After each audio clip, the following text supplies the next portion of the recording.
تو دوست نے بتایا کہ جیسے ہی وہ شعاع پھوٹی تو حضرت علامہ شہید رحمۃ اللہ علیہ نے چھلانگ لگائی، ادھر آپ نے چھلانگ لگائی، ادھر دھماکہ ہوا۔ یہی وجہ ہے کہ حضرت علامہ شہید رحمۃ اللہ علیہ کی بائیں ٹانگ جو ہے وہ بالکل فریکچر ہو گئی تھی، جگہ جگہ سے ہڈی بھی ٹوٹ گئی تھی اور گوشت ٹوٹ گیا تھا۔ تو میری دائیں طرف حضرت مولانا حبیب الرحمن یزدانی شہید رحمۃ اللہ علیہ رحمت کھڑے اللہ تھے علیہ۔ اور ان کا منہ اس طرف تھا، یعنی ان کا منہ بائیں طرف تھا ایسے، اور چہرے سے خون بہہ رہا تھا، آنکھیں اللہ بند تھی۔ تو میرے دل میں آیا کہ مولانا حبیب الرحمن یزدانی تو شہید ہو چکے ہیں۔ وہ اسٹیٹ سیکرٹری ہے پیادہ جی، ان کے ذہن میں یہ تھا کہ یہ اڑ کے آ کر یہاں گرا ہے۔ جگہ جگہ سے میں زخمی تھا، تن ہمیں داغ داغ شد، امبے کجا کجا نہ ہم والی کیفیت تھی۔ تو ڈاکٹروں نے یہ کہا کہ اس کو لے جانا وقت ضائع کرنے والی بات ہے، بچنے کا تو یہ ہے نہیں۔ میں تو چونکہ لکھنے میں مصروف تھا تو میرے ایک دوست نے بتایا کہ اس گلدستے میں سے ایک شعاع سی اوپر کو ابھری جس طرح لائٹ ہوتی ہے، تو اس لائٹ کو دیکھتے ہی حضرت علامہ شہید رحمۃ اللہ علیہ رحمت اللہ علیہ۔ جو بڑے ہی صاحب بصیرت، زیرک، دانش مند، قوت فیصلہ کے مالک اور حساس طبیعت کے انسان تھے، انہوں نے جب اس شعاع کو دیکھا تو وہ سمجھ گئے، اس لیے کہ انہیں پہلے بھی دھمکیاں مل رہی تھیں اور وہ جس بے باک انداز میں آمرانہ حکومت کو للکار رہے تھے اور فرق باطلہ پر گفتگو کیا کرتے تھے، وہ سمجھتے تھے کہ ان پر کہیں نہ کہیں اٹیک ضرور ہوگا۔ تو دوست نے بتایا کہ جیسے ہی وہ شعاع پھوٹی تو حضرت علامہ شہید رحمۃ اللہ علیہ نے چھلانگ لگائی، ادھر آپ نے چھلانگ لگائی، ادھر دھماکہ ہوا۔ تو دھماکے کے زور سے علامہ شہید رحمۃ اللہ علیہ، چونکہ بائیں طرف تھا گلدستہ اور آپ دائیں طرف تھے، تو اس طرح اس کے زور سے پھر اڑ کے دور جا کر گرے۔ یہی وجہ ہے کہ حضرت علامہ شہید رحمۃ اللہ علیہ کی بائیں ٹانگ جو ہے وہ بالکل فریکچر ہو گئی تھی، جگہ جگہ سے ہڈی بھی ٹوٹ گئی تھی اور گوشت ٹوٹ گیا تھا، باقی بھی جسم پہ نشانات تھے۔ اب میری صورت حالات جو تھی میں اپنے حوالے سے عرض کر دیتا ہوں۔ مجھے نہیں معلوم کہ دھماکہ کب ہوا، کیسے ہوا۔ میں اس دھماکے کے نتیجے میں بالکل بے ہوش ہو گیا، مجھے کوئی سدھ بدھ نہیں۔ پہلا شعور جو میرا بیدار ہوا، میرے کانوں میں شور کی آوازیں سنائی دے رہی تھی اور جسم کے اندر ایک رو بہ رہی تھی، سرسراہٹ سے دوڑ رہی تھی۔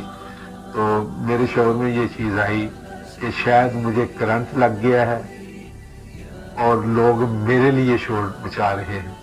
اب مجھے اس سے پہلے کیا ہوا ہے، میں کہاں ہوں، کوئی چیز مجھے محسوس نہیں ہو رہی تھی، نہ سوجھ رہی تھی، آنکھیں بند تھی۔ شعور تو میں نے جب سوچا تو پھر شعور بیدار ہوا، جب تو پہلی چیز یہ محسوس کی تو میں نے کہا خود، میں نے ایسے حرکت کی بے ساختہ، تو میری آنکھیں کھلی۔ جب آنکھیں کھلی تو دیکھا ارد گرد اندھیرا ہی اندھیرا ہے، سامنے جو کرسیاں تھیں وہ الٹی پڑی ہیں، بائیں طرف میں نے دیکھا تو کوئی شخص نہیں تھا۔ میں اصل میں وہ جو صوفہ تھا، کرسی صوفہ، اس کے اندر میں پھنسا ہوا تھا۔ ان دنوں میں میری صحت بھی اچھی تھی، ویٹ لفٹنگ بھی میں کیا کرتا تھا، ورزش بھی کرتا تھا اور حضرت علامہ شہید رحمۃ اللہ علیہ کے ساتھ ساتھ رہتا تھا، تو اکثر لوگ یہ سمجھتے تھے کہ شاید علامہ صاحب نے یہ کوئی باڈی گارڈ رکھا ہوا ہے، اور میں تو خادم تھا ہی، ان کا بھی خادم، اور جتنے بزرگ علماء اکرام ہیں ان کا بھی خادم ہوں، لیکن حضرت علامہ صاحب کے ساتھ ایک تعلق خاطر تھا، ایک عقیدت تھی، ایک محبت تھی، ایک اخلاص تھا جو اس وقت سے اب تک ہے، مرتے دم تک رہے گا۔ تو میں اس میں پھنسا ہوا تھا۔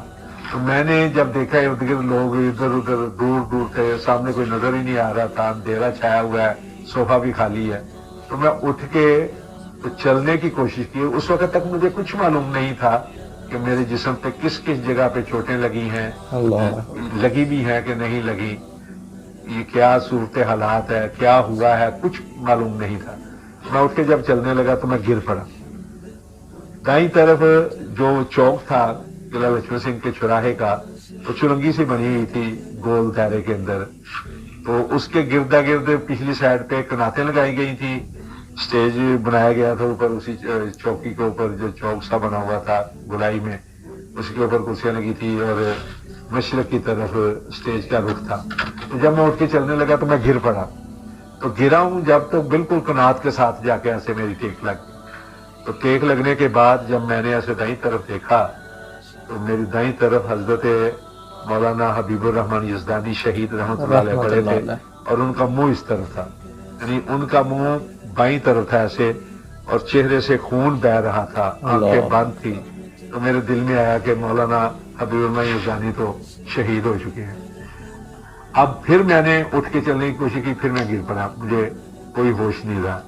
پھر مجھے کچھ لوگوں نے اٹھایا تو اٹھا کر لے جانے لگے, چونکہ سواریاں تو تھی نہیں, تو جو جس سواری میں جس طرح ملا مجھے اٹھا کر لے کے جانے لگے. تو پچھلی سائڈ پہ جو فٹ پاتھ ہے اس پہ مجھے لٹا دیا کہ کسی سواری کو ڈھونڈا جا سکے. اب وہاں جب لٹایا ہے تو زمین کی ٹھنڈک کے ساتھ مجھے پھر کچھ ہوش آئی.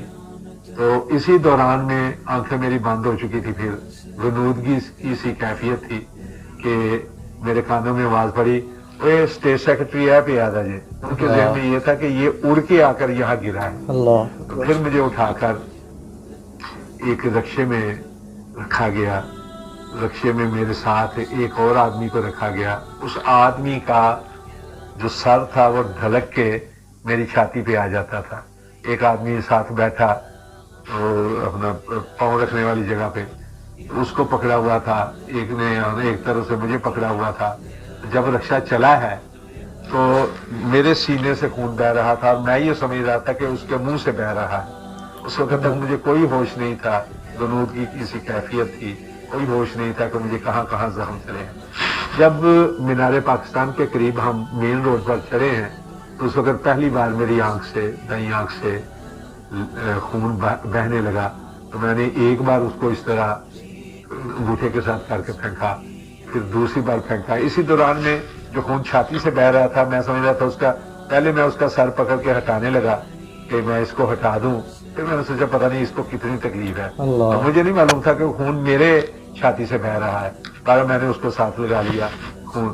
تو جب 2-3 بار میں نے چھلکایا نہیں ہٹا تو پھر میں نے چھوڑ دیا. پھر مجھے کوئی ہوش نہیں. پھر مجھے ہوش آیا ہے جب نیو ہاسپٹل کا جو سائڈ ہے گوال منڈی والی, اس کے گیٹ پہ جا کر وہ دروازہ کھٹکھٹا رہے تھے, کھولو دروازہ کھولو دروازہ کھولو.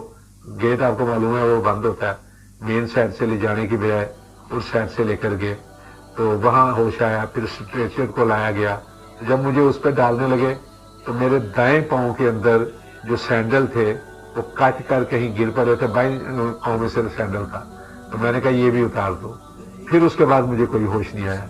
پھر وہ مجھے لے کر گئے ہیں, انہوں نے میری آنکھ کا آپریشن کیا.